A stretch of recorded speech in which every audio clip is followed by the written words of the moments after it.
formada, que no esté pastosa, que esté bien formada, sino que esté líquida. Y esta diarrea, por hablar de diarrea, tenemos que ver que haya más de 3 presentaciones de ella en un día.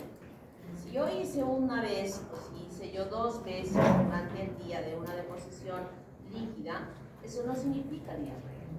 Diarrea es que sean de 3 o más que se desarrollen en un día. En ese momento hablamos de diarrea. Y estas, nosotros podemos diferenciarlas en infecciosas y no infecciosas.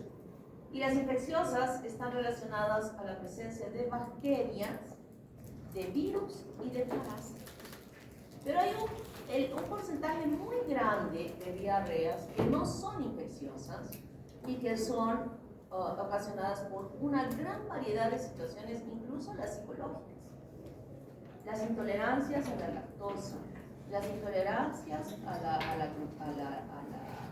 el sprue tropical, el no tropical, las alergias al gluten. Es decir, hay una gran variedad de diarreas que no están dentro de este contexto. Entonces, es absolutamente importante que se tenga que hacer la diferencia si estamos frente a una diarrea por bacterias, virus o hongos o parásitos, o si estamos frente a una diarrea que no tiene origen infeccioso. Esto es muy importante porque de ello dependerá el tratamiento correcto que vamos a emplear para solucionar el problema. O estar confundiéndome en una que no es infecciosa y simplemente por costumbre le damos tratamientos con terapias antimicrobianas. Y esto ya no solamente el estudio que vamos a hacer, y que sí, ya estoy ya más entusiasmada en que ustedes hagan su investigación formativa sobre el mundo de la microbiota intestinal versus enfermedades o versus salud. Ese va a ser el estudio de investigación formativa que me lo tienen que presentar ahora en esta segunda fase. Y ahora no tanto en realidad, porque es algo nuevo que se está investigando, que se está estudiando sobre este aspecto, y estas terapias antimicrobianas pueden alterar este mundo microbiano intestinal, y esta alteración puede traducirse en enfermedades. Entonces, ahora más que nunca que se está investigando y se está aprendiendo más, y el uso de la terapia antimicrobiana tiene que ser muy bien aplicada, y para hacer una aplicación correcta del tratamiento tiene que ser muy bien diagnosticada. Y de esa manera estaremos ayudando al paciente a resolver el problema que tiene y ayudándole a prevenir otras enfermedades que se pudieran producir porque alteramos este mundo microbiano que convive con nosotros. Pues empezamos con Shigella. Shigella es un bacilo gram negativo y aquí existen 4 especies muy importantes: Dysenteriae, Yersinia y Somnei, y de ellas la más importante es Shigella dysenteriae. Y en su metabolismo son poco sacalíticas, carecen de glicina descarboxilasa, que vamos a tener K sobre N en el tubo de Lía, no producen gas, no fermentan lactosa, y ya estaremos viendo que el TSI va a ser K sobre A y la placa de McConkey va a ser de Mellow-Reish, ¿verdad? Entonces estos elementos los vamos a distinguir ahora, que son muy parecidas a la siguiente bacteria que vamos a estudiar, excepto en un precipitado de sulfuro de hidrógeno que se presenta con salmonella, pero las demás características son similares. Esta es la bacteria, son fímbrias, no tienen flagelos, no tienen movilidad propia mediante un flagelo, pero sí tiene otros elementos. ¿Cuáles son los agentes de patogenicidad? Antígenos, plásmidos de invasión y padrino. Esto es muy importante porque esto ayuda a la bacteria, luego que ha ingresado por la vía oral, localizándose en el final del ilio y el inicio del colon. Hasta allí llega la bacteria a colonizar, a ubicarse en este lugar, permitiéndole este antígeno importante a penetrar dentro de la célula. Penetra dentro de la célula, se forma como un fagosoma que luego ayuda a que se multipliquen en ese citoplasma las bacterias y que luego van a ser destruidas, dañando a la célula, exponiendo la lámina propia hacia el exterior permitiendo a través no de un flagelo, sino de un elemento que tiene esta bacteria, que es la actina polimerizada, de pasarse a la célula vecina a través de la pared, de pasarse a la célula vecina, permitiendo que haya esta comunicación de daño entre ellas, entre las células, a través de estas bacterias. Entonces, la exposición de la lámina propia de una célula que está dañada, destruida, va a exponer a toda una red capilar que se encuentra por debajo. Y esa red capilar va a ser afectada y dañada. Y el resultado de este daño, de esta infección celular, se va a traducir en una diarrea con sangre. Abundante sangre. Un sangrado muy típico en esta infección por Shigella, que le llamamos nosotros la infección shigellosis, y que se traduce con ello. Y no solamente ello, ya vamos a ver cómo se ve la patogenia para que podamos entender los otros elementos que se presentan en esa diarrea. También tiene una hemolicina y tiene una proteína de membrana externa que permite la polimerización de la actina. Esta actina se va sumando y se forma como la cola de un cometa, colitas, colitas, colitas, que le ayudan a la bacteria a movilizarse para pasarse de célula a célula. No tiene flagelo, pero tiene esta polimerización de actina que tiene un comportamiento similar a un flagelo. Y produce una neurotoxina que se llama Shiga. Esta toxina Shiga tiene un efecto general, tiene un efecto de daño, de reacción general en ese organismo, traduciéndose en un compromiso incluso del sensorio,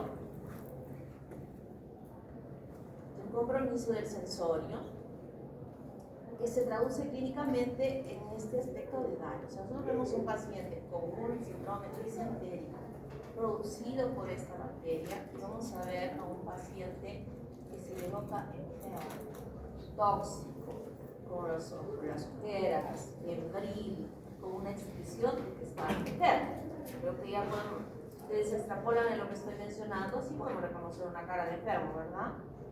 Esa es la cara de un paciente que tiene esta infección. Y lo reafirmo desde el momento en que voy a mencionar lo siguiente. Existe un parásito, un protozoario, que produce este mismo cuadro clínico que muestra diarrea con mucha sangre y mucho moco, que se llama la entamoeba histolítica. Pero la entamoeba histolítica no produce esta toxina. Entonces, la fase de ese paciente que viene caminando perfectamente y se sienta a la consulta y le decimos, señor, ¿por qué viene? Pues nos va a decir, vengo porque estoy con diarrea, que tiene mucha sangre y mucho moco. En cambio, a nuestro paciente que estamos estudiando, ahora va a entrar por la puerta doblado, con una cara de que está enfermo, y le decimos, señor, ¿qué tiene? Ya estamos viendo cuando una persona tiene fiebre, los ojos se inyectan hasta rojos, ¿verdad? O sea, es la forma de expresión de la fiebre. Y está doblado, está entrando doblado porque le duele el abdomen, y nos dice que está con diarrea, con moco y sangre. Entonces, ya, de solo ver cómo entra, de solo ver su expresión, nosotros podemos ya diferenciar estos dos agentes que están desarrollando el mismo cuadro, y obviamente el tratamiento va a ser tremendamente diferente para uno y para el otro. Estoy hablando de algo que va a suceder cuando estén en su pueblo. No hay laboratorio, no hay microscopio para identificar al protozoito de la entamoeba histolítica. Pero sí ese cuadro tóxico que hemos visto paciente. La dosis del inóculo para desarrollar la infección, 10 bacterias son suficientes para que ya pueda iniciarse el proceso. De 10 a 200, mínimo. Imagínense, poquitito. Una pintadita, ni siquiera una pintadita, una contaminación, pero extremadamente pequeñísima, ya puede desarrollar la infección. Ingresa por la vía oral y ya dije dónde llega a colonizar. Se van a multiplicar en estas células y se expresa muy bien el antígeno O y los genes que van a dañar ese célula, el IPADE. Entonces, la bacteria es detectada por la célula NG, que es la presentadora de antígenos a nivel intestinal, es traducida o llevada hacia los macrófagos, se produce en el fagosoma y va pasándose la bacteria a través de este macrófago a las otras células. Y aquí se produce una gran respuesta inflamatoria por la presencia de la bacteria, provocando una gran cantidad, la migración de una gran cantidad de polimorfos nucleares a esta área, y eso se traduce en la diarrea como la cantidad grande de moco. ¿Qué es el moco que nosotros vemos en realidad en la deposición si nosotros analizamos? Es la presencia de cantidades de linfocitos. Y la ruptura de estos vasos va a llegar aquí también, a la luz la sangre, ¿no? Y miren cómo se polimeriza la actina y va pasándose a esta célula donde se están multiplicando las bacterias y la van a destruir exponiendo la lámina propia con esta red vascular. Entonces las bacterias ingresan, se multiplican, polimerizan actina, se meten a la otra célula y van dañando de esa manera las células vecinas, extendiéndose a áreas importantes que van a permitir la traducción de una diarrea con moco y sangre. Pues en la clínica tenemos al síndrome disentérico. El síndrome disentérico va a englobar a las características de la deposición y también a los síntomas que presenta el paciente. El paciente presenta una diarrea disentérica que hemos dicho está formada por sangre y por leucocitos. Y en la parte clínica, la traducción va a presentar fiebre, dolor abdominal hipocólico intenso, por eso el paciente entra así dobladito, que le duele muchísimo, tiene empujo, deseo imperioso de hacer deposición, y tenés la sensación de que tiene algo en el colon que debe ser evacuado. Entonces esto hace que el paciente vaya al baño con la imaginación de que va a hacer un volumen grande de deposición, y no es grande, es un volumen de heces, de moco y sangre escaso. Vuelve a ir a los 10 minutos y es una cantidad así, y vuelve a ir a los 10 minutos y es una cantidad así. Pero el compromiso general asociado a la toxina de Shiga hace de que el paciente ni siquiera tenga fuerzas de ir al baño que está próximamente. Se está totalmente comprometido en su estado general. Y es más, es importante que yo mencione como un paréntesis, esto digamos es el cuadro clínico del contexto general que se presenta, pero esta misma bacteria tiene esta toxina Shiga, la típica, la característica que puede estar involucrada en el desarrollo del síndrome urémico hemolítico. Ya lo hemos estudiado, no lo vamos a repetir, pero ese mismo cuadro que hemos estudiado, producido por la Escherichia coli enterohemorrágica, puede ser producida por esta bacteria también. O sea que no es independiente de ambos. Me estoy refiriendo a ese cuadro del síndrome urémico hemolítico que lo hemos estudiado. La deposición se ve así, y cuando vemos al microscopio vamos a ver gran cantidad de leucocitos y de dermatoides. Cantidades incontables de ellas en la lámina. Y en el diagnóstico, como para repetir, creo que ya lo mencioné, pero quiero ratificar esto, que cuando una persona tiene diarrea mucho en la primera lámina, es importante determinar si es infecciosa o no es infecciosa. O sea, las dos situaciones. Y eso nos va a ayudar muchísimo el estudio de las heces. Y en esas heces lo que vamos a encontrar va a ser, si no es infecciosa, primero, diarrea no infecciosa, no hay fiebre. Ese es un factor importantísimo, no hay fiebre. Y vamos investigando, preguntando, ¿cuánto es que tiene? Mire, me produce cuando a veces tomo leche y me da diarrea, me hincha el estómago, me duele muchísimo y tengo diarrea y diarrea. Intolerancia a la sacarosa. El SPRU tropical, no tropical, intolerancia al gluten, esto está de moda ahora con la intolerancia al gluten, que se traduce en diarreas. Entonces, ya tenemos un contexto importante de poder hacer, y en el laboratorio hoy en día hacemos múltiples pruebas para determinar esta parte de las diarreas muy infecciosas. Pero si tenemos la infecciosa, puede ser producida por las viruláceas, las campylobacterias, los enterobacterias, los zoos o los virus, que son agentes que producen diarrea. Esto lo vamos a estudiar esta semana. Esta también, sobre todo con las yersinia.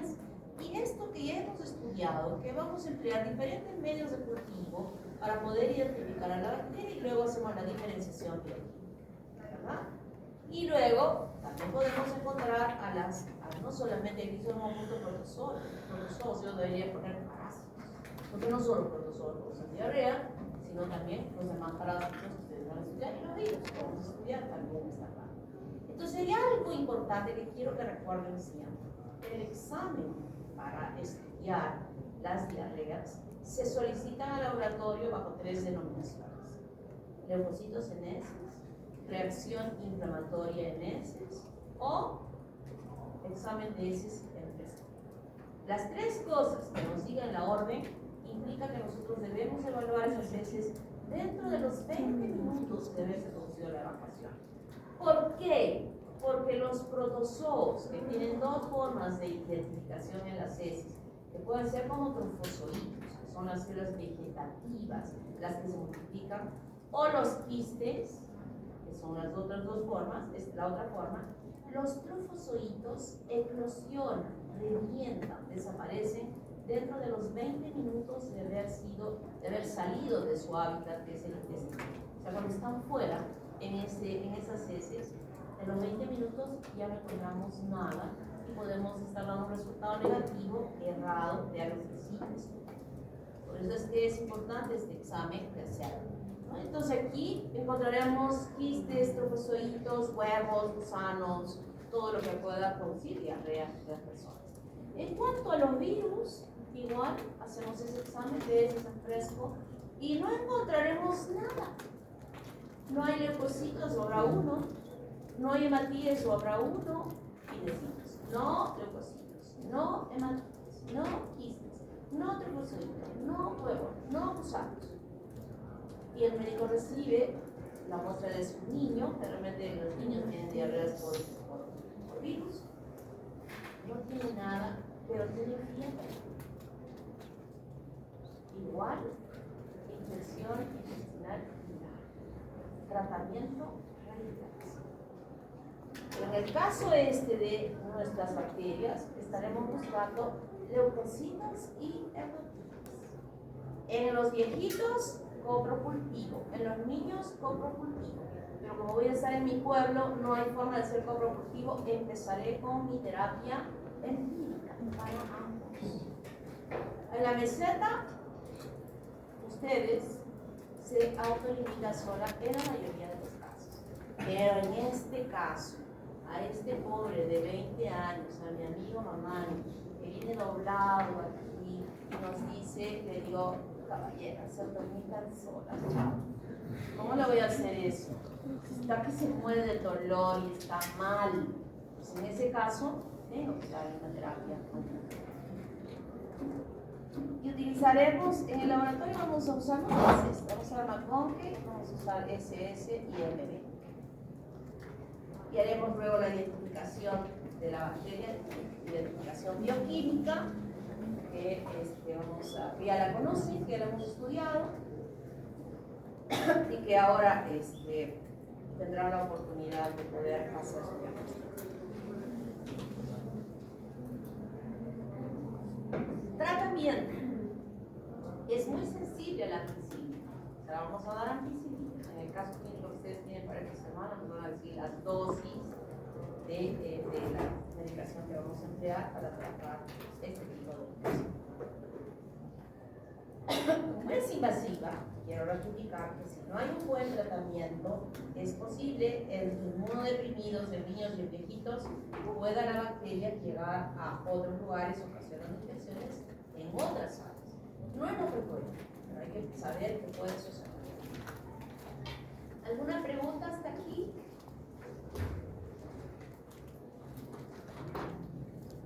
Esta semana, ya sé que el sábado van a estar festejando ahí en Católica, ¿no? Y también van a ir a acompañar a sus compañeros que van a representar a la facultad en el campeonato que va a haber en el colegio médico. Lamentablemente se han juntado 2 cosas, pero ustedes han presentado su equipo, ¿no? ¿Sí? ¿Están en el equipo? Va a haber vóley y fútbol. Así que voy a procurar, voy a hacer la gestión de ir en el bus. en el curso de la Católica, llevar a los dos equipos y apenas terminan, llevarlos a Festa Católica. Voy a procurar hacer eso, ojalá que salga esa acción, porque tampoco los quiero dejar allá, porque yo sé que es muy peligroso. Empezamos a gritar cato, cato, cato, nosotros unza, nosotros probablemente haya bebidas y luego se arme algo que no, que les nace su amor por la camiseta, por su facultad, y es lo que andan bloqueando. Yo tengo que ver que no suceda. Pero sí necesitamos barra.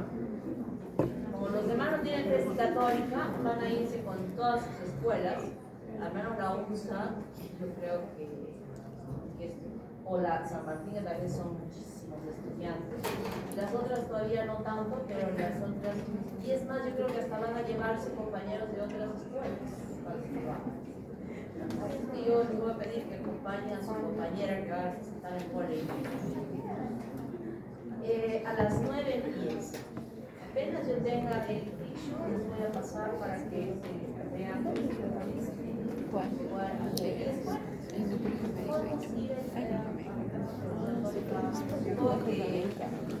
Eso es empezar a cantar a las 2 de la tarde, no creo que canten. Estamos cantando hoy, no lo vamos a cantar mucho. ¿Ya? Y ojo, también me he enterado que el Galenito están invitando a otros. ¿Sí? Ya he hablado con la delegada del último año y he dicho que eso es solo para los chicos del último año, para ganar dinero para su fiesta de promoción, venden de todo y entre eso licor, cervezas. Y eso se puede, ahí se puede armar una terrible. Es que yo no sé por qué asumo que quieren ganar plata, que quieren ganar más, pero no lo voy a permitir. No lo voy a permitir. No puedo correr el riesgo de que pueda suceder alguna desgracia. Que ya está advertida la delegada, voy a tener la precaución de voy a volver a llamar a la encargada, dice que es un grupo que está encargado, y ya he visto la invitación para las otras universidades, dice que aquí no es un pueblito, está ahí de invitación. ¿Ustedes sabían de eso? No puede ser. No puede ser, así es que tenemos que cuidarnos. Pero al final iba a llegar a este punto, con ese preámbulo. Es un montón. Esperen esta fase. Y todavía vamos a empezar con los virus. Así es que no hay tregua. Bueno, el sábado se divertirá y el domingo y así. El domingo. Así es que no voy a decir, no importa, les voy a perdonar para tomarles el examen la próxima semana. No me va a alcanzar el tiempo.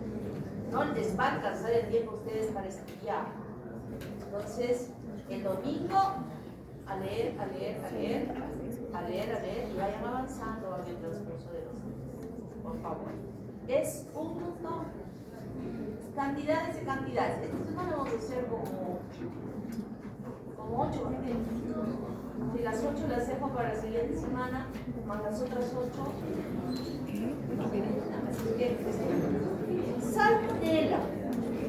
Salmonella, hay varios ser vivos y dentro de ellos están algunos que son patógenos para el ser humano y otros que ya se han adaptado dentro de la salmonella a diversos animales que conviven con ellos y que nosotros no podemos infectar de ellos. Salmonella typhi se considera que es una zoonosis porque se ha adaptado en la gallina y se ha adaptado en el cerdo y podemos contaminarnos de ellos. Y aquí se ha diferenciado a estos tipos, para typhi A, para typhi B, para typhi C y Salmonella typhi y Salmonella enteritidis, que son, diríamos, los más importantes relacionados a la patología en el ser humano. Tienen flagelos perítlicos, tienen una gran movilidad, no forman esporas, son anaerobios facultativos, son vasitos muy finitos, flaquitos, vamos a ver si lo podemos ver al microscopio, Poseen resistencia a las sales biliares, fermentan glucosa, no fermentan lactosa. En el TDCI se ve K/A, pero hay un precipitado de hidrógeno sulfurado negro que hace la diferencia frente a Shigella, que no lo tiene. Reduce nitratos, son catalasa positivos, oxidasa negativos, y como dije, no fermentan lactosa. ¿Qué componentes tiene en su estructura de esta bacteria como elemento de patogenicidad muy importante? Antígeno capsular. Este antígeno capsular incluso le da este titulito ahí, decir antígeno B.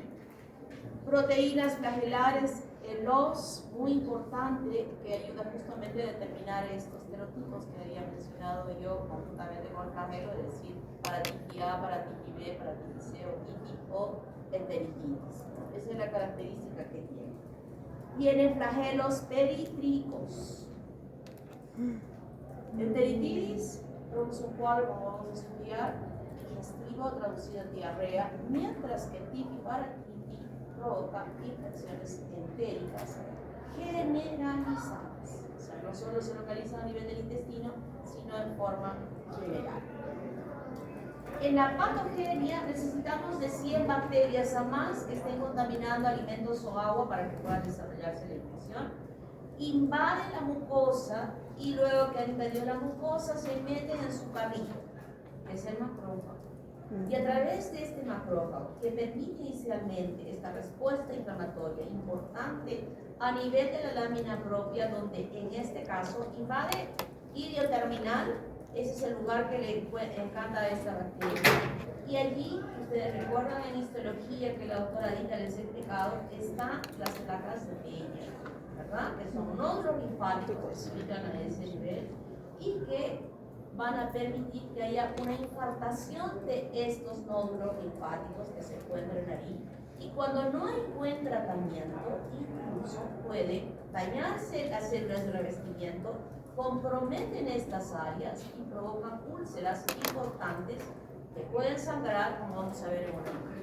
El hipopolisacárido ya sabemos que es la endotoxina de la bacteria y en el caso de Salmonella enteritidis produce una toxina que se comporta como una bacteria que habíamos estudiado en activar al AMP cíclico para la eliminación de agua y electrolitos, traduciéndose en diarrea. Entonces, para entender mejor esta patogenia de la Salmonella typhi, la bacteria ingresa, como dije, con alimentos contaminados o con agua contaminada y es presentada la célula M. Esta célula M permite el ingreso de la bacteria, donde está fagocitada por un macrófago. Hay una gran migración de células de linfocitos B que van a tener una respuesta importante en el diagnóstico cuando queramos investigar aquellos anticuerpos que se formen frente al antígeno O o al antígeno H, evaluados en un examen que vamos a evaluar. Y también leucocitos. Aquí se infarta estos nódulos linfáticos que habíamos dicho en las placas de Peyer, y luego estas celulitas van a empezar a migrar, a desplazarse dentro de los macrófagos para llegar hasta el hueso, la médula del hueso, para llegar al vaso, donde hay un crecimiento del vaso. En el cuadro clínico evaluamos que hay una esplenomegalia, se va al hígado provocando una hepatomegalia, y un lugar que le encanta y le fascina es meterse en la vesícula biliar. Y si es que en esa vesícula biliar además hay cálculos, aunque hay un estudio que hicieron que dijeron que la bacteria estaba implicada en el desarrollo de cálculos de la vesícula biliar. Yo creo que es al revés. O sea, que en esos cálculos se favorece la estancia de la bacteria a nivel de la vesícula. No creo que la bacteria pueda tener implicancia en el desarrollo del cálculo de la vesícula biliar. Y luego se va dañando el epitelio, se va dañando y las bacterias van a caer a la luz del intestino, donde pueden ser identificadas en las heces. Pero lamentablemente, cuando hablamos de Salmonella typhi, la expresión del cuadro clínico se traduce con estreñimiento. Entonces no hay heces para que podamos identificar a la bacteria. Pero cuando hablamos de enteritidis, que es la salmonella que produce la diarrea, obviamente que sí podemos identificar detectar esta bacteria en esa diarrea. Y esta migración de la bacteria en el macrófago no solamente se circunscribe a estos lugares. La bacteria puede llegar al cerebro, puede llegar al corazón, puede llegar a las articulaciones y puede llegar hasta la piel. Y en la piel hay una característica que se da, que no es siempre en todos los pacientes, sino hay la suerte de poder encontrar en la piel con lesiones maculopapulares pequeñitas, chiquitas, rojas, que cuando nosotros estábamos examinando al paciente, le preguntamos, ¿esto que tiene acá lo tenía antes? Y cuando el paciente se ve, ni siquiera se había notado de él, dice no, presionamos y desaparece. Eso se llama ruciola típica. Y no es que se mantenga sostenidamente en el tiempo del desarrollo del cuadro, ¿no? Se mantienen un par de días y luego desaparece. Entonces, que nosotros tengamos el contexto del cuadro clínico y evidenciamos en su piel esto, estamos teniendo en su pueblo, que no hay forma de poder hacer diagnóstico, estamos teniendo una posibilidad diagnóstica casi del 100% del hallazgo de una ruciola típica asociada al cuadro clínico que vamos a ver. Entonces ingresa la bacteria, se utiliza su carrito y es transportado a cualquier lugar y aquí se siguen dividiendo, dañando las células, destruyéndolas a las células a nivel del hilo terminal, donde hemos dicho que estos, aquí a este nivel están los nódulos linfáticos, las placas de Peyer, que se dañan y pueden provocar un daño a ese nivel.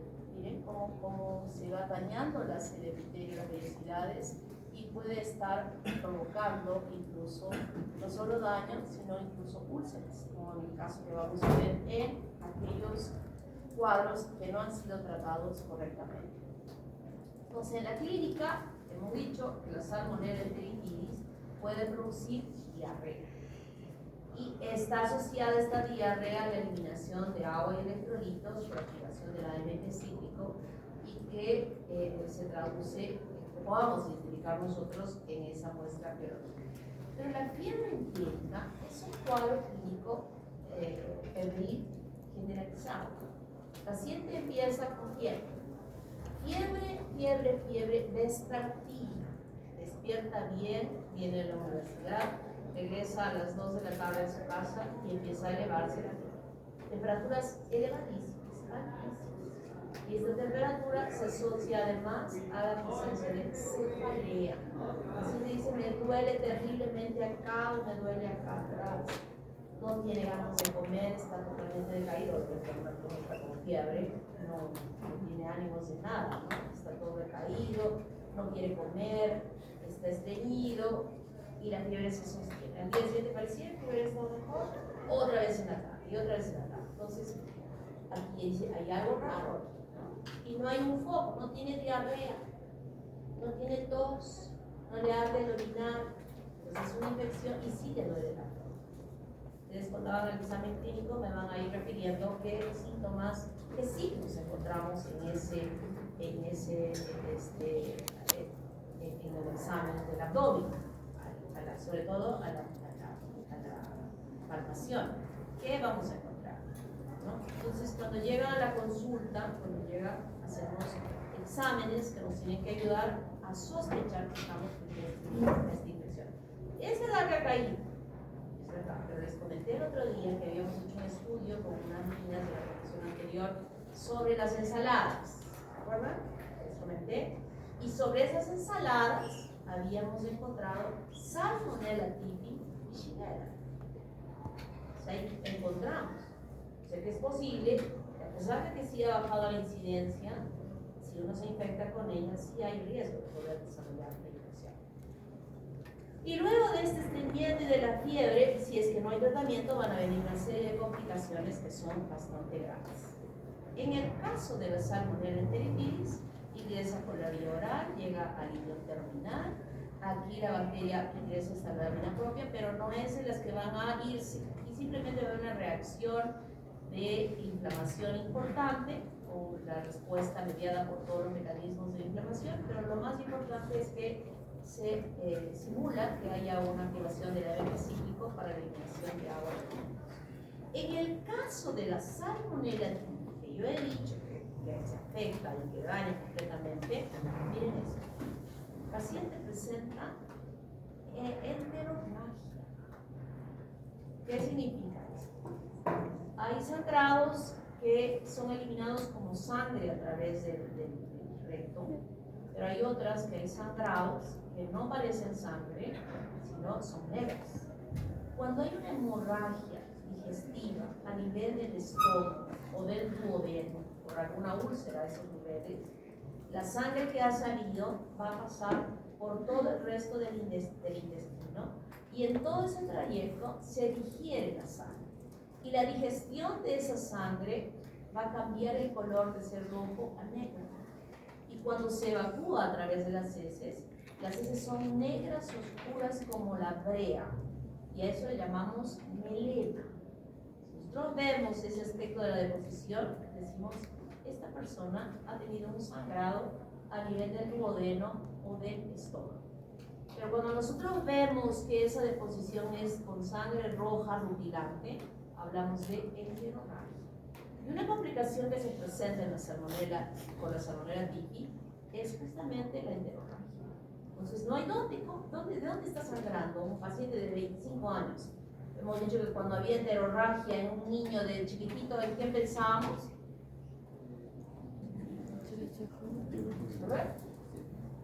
¿En qué pensamos? En un niño chiquito que tenga unos 2, 3 años que tenía enterorragia. ¿Enterotóxica? ¿Podría ser una etiología viral? ¿Qué? ¿Podría ser causada por un virus? ¿Qué? ¿O podría ser causada por un virus? No. No. ¿Enterotoxigénica? No. Hemos estudiado el semestre pasado. Enterorragia roja, rutilante, sangre roja, rutilante. No. Enteropatogénica. ¿Memoria de qué? ¿Qué tiene? Síndrome hemolítico. Niño de 2 años de edad, prematuro. Meningitis. Chise, a ver, habla. No estoy seguro. ¿Qué? No estoy seguro. No estoy seguro, pero... A ver, niño. Divertículo de Becker. Bien, divertículo de Merkel. Todo se asocia. Todo lo que aprendes se tiene que ir sumando para un diagnóstico diferencial. Muy bien, muy bien. Mira, recuerdas para anotarte la próxima clase. Que me he traído en mi cuaderno. Muy bien. Pero si a este que está con fiebre empieza a sangrar, que fue diagnosticado por salmonella tipi, pero que recibió un tratamiento incompleto, incorrecto, complicación. Entonces está sangrando, tiene que entrar a la sala, se ve el segmento que está afectado, se tiene que cortar el segmento. Este es un intestino que es cortado por la mitad que se abre. O sea que es una complicación que se puede dar. Epidemiológicamente es una bacteria zoonótica. Ya he dicho que esta bacteria se ha adaptado a animales como el chancho y la gallina, y que a partir de ella es que podemos infectarnos. Y se aloja y puede adaptarse, ojo, así como se adaptó en el intestino del cerdo y de la gallina, de las aves, también puede adaptarse al humano alojándose en la vesícula. Y esta persona que tiene la bacteria allí puede estar eliminándola a través de las heces, contaminar sus manos, luego que ir al baño y no haberse hecho una higiene correcta, y ser un portador sano. O sea, es un foco infeccioso para la persona. Esto es lo que se hace, por ejemplo, obviamente cuando es un portador sano, se puede identificar en las heces. Entonces, la municipalidad tiene la responsabilidad de hacer este estudio con los restaurantes, con los cocineros. O sea, van y le dicen, tiene que ir a hacer su muestra de coprocultivo, y la municipalidad tiene su propio laboratorio que va haciendo estos estudios progresivamente en los restaurantes que hay en la ciudad para protegernos a quienes vamos a comer a los restaurantes de que no nos vayamos a infectar con esta bacteria. Esa es la responsabilidad. Pero también no sería bueno en los comedores de los niños y los colegios. Para los comedores hay personas que se sientan a los Debería hacerse en los comedores populares, por ejemplo, ¿no? Debería extenderse a hacer todo este estudio. De repente lo hacen, no lo sé, pero debería extenderse a todas aquellas personas que manipulan alimentos, hacer este estudio de que pudieran ser portadores sanos de esta infección. Entonces, el cerdo y la gallina son portadores de esta bacteria sin que les afecte a ellos la infección. ¿Se acuerdan de la cloaca?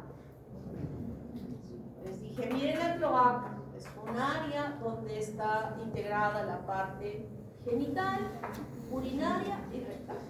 Y cuando ustedes salían a comprar gallinas, su mamá les ha dicho, voy a comprar una gallina al mercado, seguro que les saben comprar una gallina. ¿Cuál es la característica de la gallina? Flaquita. ¿Ah? Es más chiquita que el pollo, ¿no? Y cuando está abierta así, nos está mostrando, porque la parte, huevitos, ¿no? Chiquititos de todos los tamaños, unas bolitas amarillas. Esas bolitas amarillas van a caer a esta cloaca, donde el mecanismo de formación del huevo las va a cubrir con la cáscara del huevo para que luego sea cruzada por el orificio que tiene hacia el exterior. Pero si la bacteria tiene en su intestino, esta bacteria podría estar introduciendo dentro de ella a la bacteria, ¿no? Esa es una forma.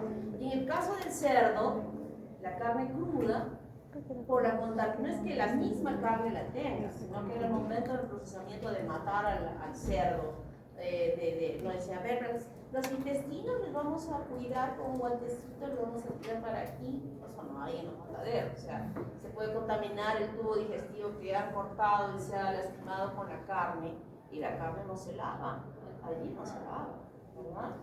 Y cuando no está bien cocida la carne tipo arancota, cuando me cocinan tanto o sea, no lo digo porque se me ocurre. Yo una vez me sirvieron y cuando corté, está bien doradita por dentro, por fuera la carne, pero cuando corté, el hueso tenía sangre. Entonces, no tenemos la certeza de que pueda estar muy bien preparada y que estemos comiendo lo correcto. O este señor que es portador sano, que puede estar manipulando los alimentos y que pueda contaminar. O el agua. El primer estudio epidemiológico que habíamos hablado al principio del curso ahora, justamente fue con una señora Mary, que no me acuerdo si se apellidaba, donde se enfermó con salmonela en Inglaterra, donde antes, hace 800 años, y que hemos visto en las películas del oeste, están las casitas frente a frente y hay una callecita, y al medio de la callecita, o a veces en los lados de las veredas, hay una canaleta donde la gente micciona, se ponía en sus vacines y echaba allí, echaba agüita y la canaleta seguía llevando las deposiciones y todo lo demás. Y esta señora que se enfermó se hizo un estudio, el primer estudio epidemiológico, se determinó que eso que se echaba llegaba a un lugar donde estaba el pozo que abastecía de agua a todo el pueblito donde estaba presente. Entonces, ahí se pudo determinar con este estudio de cómo era el estudio epidemiológico, pero el agua es una fuente de hacerlo. Y el año pasado hicimos un estudio, yo solté en la clase como hoy esta idea de decir, ¿y cuál es el riesgo que podamos tener nosotros en el Perú de tomar desde nuestro pisco sour, que nos encanta muchísimo, que sabemos que se hace con la clara del huevo y que pudiera estar contaminado? Terminé la clase y a los 2 días se aparecieron 2 niñas que dijeron, doctora, queremos hacer esa investigación. Hagamos. Y la hicimos. Entonces, al principio de la investigación solo medimos, yo tenía las bacterias, les trajeron el pisco acholado y hicimos, a ver, vamos a ver con el alcohol del pisco.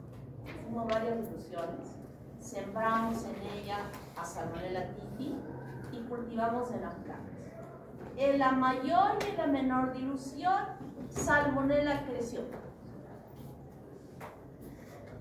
Esa niña que está al final con ese niño, la de lentes, nunca más se van a volver a sentar juntos. ¿Ok? No sé quién fastidia, porque yo lo veo a él atentito, pero creo que tú eres la que está fastidiando en hablar y no lo debes escuchar. Él está con cara de querer escucharme y tú le estás diciendo. Y tú, tontín, ¿por qué le dices, por favor, me voy a ir a sentar a otro lado que quiero escuchar a la doctora? Tú hablas sola si quieres. Ay, chicos. Voy a traer mi San Martín con 3 puntas de plomo. ¿Ya? ¿Traigo? Estará diciendo, a mí mi mamá me pega y usted me va a dar un San Martín. Ya lo sé. Entonces, en el estudio crecieron en todas las ilusiones las salmonelas. O sea que el pisco no sirve de nada para inhibir el crecimiento de la bacteria. Entonces dijimos, hagamos la receta completa con limón. ¿Cuánto es yo le pregunté a mi esposo, a ver, ¿cómo se prepara el pisco sour exactamente? ¿Cómo es? 1 onza de pisco, 2 onzas de limón, o 1 onza de limón, ya me olvidé. Bueno, era la receta exacta. Entonces echamos limón, igual, con la dosis exacta de cómo se hace el pisco sour, y también con menor cantidad de dilución de limón. El pisco estaba estándar. El pisco estándar, porque ya habíamos visto que con las diluciones menores y aún la mayor creció, entonces pusimos la cantidad exacta del pisco, y con el limón empezamos a hacer diluciones también. Y en la preparación exacta y en todas las demás, hasta donde dijimos que podía hacerse la dilución, porque no a todos les gusta el pisco sour muy ácido, la bacteria no creció. Así es que la conclusión del estudio es: beban pisco sour, que no hay ningún riesgo de infectarse con la salmonela. Fíjense, el limón sí tiene el efecto de matar la bacteria y el alcohol no. Claro, no tomamos pues alcohol puro, porque el pisco ya está diluido, ¿no? Chicos, ¿cuál es la concentración de alcohol en el pisco? 40. ¿Cuánto es? 11. ¿Cuánto? 8, ustedes saben. Entonces, fíjense la posibilidad de infectarse con esta bacteria, cuando podemos estar alimentándonos con alimentos contaminados, incluso de portadores sanos. El diagnóstico de la enteritis lo hacemos a través del examen de heces en fresco por la presencia de leucocitos, y también hacemos un compropultivo para identificar a la bacteria, cuya muestra la tenemos, que son las heces. Pero la fiebre tifoidea no es fácil. No es fácil, ¿por qué? Porque el paciente tiene fiebre, dolor de cabeza, dolor abdominal, decaimiento, inapetencia, o sea, tiene todas las características generales. No podemos encontrar un lugar para poder obtener una muestra para estudio. Y hacemos el hemopultivo, que es positivo dentro de las 2 primeras semanas de hacer el estudio, sin que se haya usado una terapéutica antimicrobiana.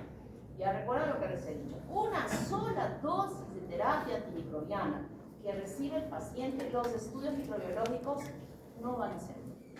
Entonces va a ser positivo dentro de las 2 primeras semanas que el paciente esté presentando el cuadro clínico, pero que no haya recibido ninguna terapia antimicrobiana. El vinicultivo lo hacemos para ese portador sano o para aquella persona que ha tenido el cuadro de tifoidea, y que cuando uno alguna vez ha tenido tifoidea, cada episodio de la fiebre, el que no quiere comer, el que no desea, el que se siente mal, mínimo son 5 kilos menos. Cuidadito que estén queriendo infectarse en la práctica para bajar de eso. Son 5 kilos menos. Y de pronto ya salió del proceso, y aquella persona que tiene este cuadro se siente tan mal que no come ninguna parte de fuera, aún en su casa está hirviendo sus verduras, está hirviendo su agua para tomar. Mamá, has hecho esto, has hecho lo otro, si es la hija o el hijo que se ha infectado. Sí, todo está perfecto. Y de pronto pasan 2 semanas y otra vez se siente mal. tierra y digo, mamá, ¿cómo? Solo he comido aquí, me he muerto de hambre en la calle, no he comido ni siquiera galletas. No, pues, entonces vamos otra vez al médico. Y el médico lo primero que hace, ¿no? Es reñir, ¿cómo es posible? Se lo juro, no he hecho nada mal. Entonces rapidito se le prende el foco y dice, ah, no. Puede estar que la bacteria se haya quedado en la vesícula. Entonces para eso se hace un examen que se llama la cuerda encapsulada, que se le hace tragar una capsulita al paciente haciendo la medida desde la boca más o menos hasta el duodeno. Se hace la medida y esa capsulita tiene como una gasa amarrada, firme, que ya o sea, viene, si no es que lo preparamos, ya es para comprar, y se le hace tragar. Traga con un poco de agua, va tragando, hasta que nos quedamos con el tamaño que haya tragado. Y la pipita la pegamos acá con cinta adhesiva y lo tenemos el paciente sentadito unas 2 o 3 horas. Y luego retiramos la pipita, retiramos. Y esa puntita de la gasa ya la colocamos en el medio del cultivo y cultivamos. Si encontramos a la bacteria en ese estudio de pilicultivo, inmediatamente vamos a indicar que se tiene que hacer una cirugía, una colecistectomía, que sacarle esa vesícula porque es la fuente de la infección que está teniendo esta persona. El mielocultivo es el cultivo de la médula ósea. Esto es muy importante porque aún, ojo, habiendo recibido terapia antimicrobiana, podemos encontrar a la bacteria en la médula ósea. Y es una función que se hacía acá en el esternón, muy traumatizante porque es una aguja así grande y el paciente debe ver la aguja que estaba desmayando. Ahora le hacemos el cúbito ventral y se punza en el ilíaco. Claro, primero le ponemos anestésico al hueso, ¿no? O al hueso en la piel. Y el paciente dice, es como que me estuvieran partiendo mi hueso, porque es una agujota enorme, hay que romper el hueso. Se rompe el hueso para sacar, aspirar esta secreción serosanguinolenta que la cultivamos. Y ojo, no voy a volver a explicar, este mielocultivo es una forma de diagnóstico importante para múltiples microorganismos que vamos a tener y vamos a obtener este estudio. No solo, ojo, hacemos el mielocultivo para cultivar, pero también podemos sacar esta médula ósea para hacer diagnósticos de leucemias, o de cánceres a nivel de la sangre. Es muy importante este diagnóstico. Puede encontrarse en un urocultivo, pero no es usual que nosotros lo hagamos, e incluso hacer biopsias hepáticas en situaciones donde a veces es difícil poder hacer el diagnóstico. La reacción de Vidal, mire, el hemograma lo que vamos a pedir lo primero a ese paciente que está con todo este cuadro clínico que hemos nombrado y donde vamos a encontrar leucopenia con desviación izquierda y no debe haber ni un solo eosinófilo. Y con el cuadro clínico nosotros ya sospechamos que en este hemograma hay bradicardia. Tiene la roseola, ya estoy confirmando aún más mi diagnóstico y empiezo a darle el tratamiento.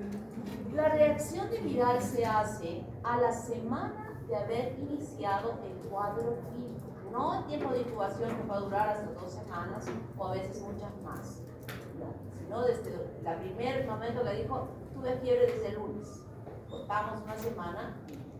Cuidadito que esté tomando reacción de Vidal a los 2 días que haya ido el paciente a emergencia y le salga negativo y digan, no es tiroidea y no trate correctamente al paciente. Cuidadito.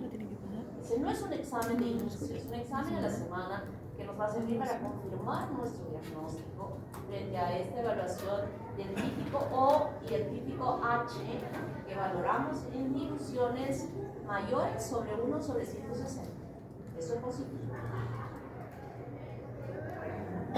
Cultivamos, esto vamos a ver en la práctica, y el tratamiento en las enteritis se autolimitan solas acá en la meseta, acá no, la meseta del sistema inmunológico.